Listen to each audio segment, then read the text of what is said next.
তো hey guys, good morning, welcome to my new blog. তো guys দেখতেই পাচ্ছ কোথায় আছি, আমার সেই পছন্দের জায়গা। তো তো গাইস আগের দিন রাত্রে কিন্তু গাইস ঝড় বৃষ্টি গাইস পুরো একদম সেই লেভেলের হয়েছে, যেরকমই ঝড় ওই রকমই বৃষ্টি, পুরো ফাটাফাটি একদম। তাই এখন এখানে এসে দেখি এই পরিস্থিতি। গাইস দেখতেই পাচ্ছ এখানে এ হলো ঢ্যাঁড়স গাছ।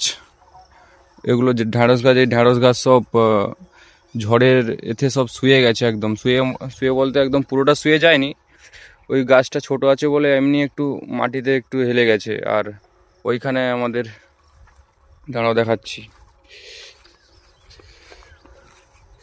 তো গাইস এখানে আমাদের এগুলো মকা গাছ, এই গাছটাকে বলে মকা গাছ। ওইখানে কটা লাগানো আছে, ওইগুলো সব হেলে গেছে এক সাইডে। আর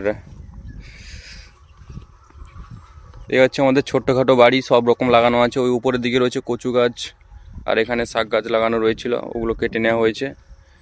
যাই হোক, তো ব্যাপারটা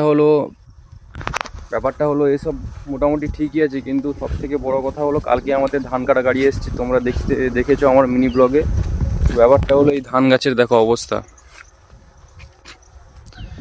এই রকমই। এই যে দেখতে পাচ্ছ শুয়ে গেছে ধান গাছ সব, অনেক জায়গায় কিন্তু এরকমই হয়েছে, অনেক জায়গায়।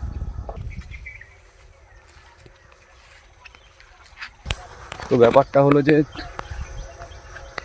ধান কাটা গাড়ি নিয়ে এসেছি, তার উপর এই অবস্থা। ধান গাছ শুয়ে গেলে একদম পুরো লস হয়ে যাবে, গাড়ি নিয়ে আসা একদম পুরো লস হয়ে যাবে।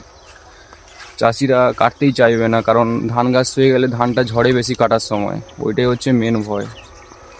যাই হোক, দেখা যাক কি হয়। আর ঝড় বৃষ্টি যেন না হয়, কিন্তু মেঘের পরিস্থিতি যা দেখছি ঝড় বৃষ্টি তো হবে, অনেক হবে যা দেখছি। চলো এখনকার মতো টাটা।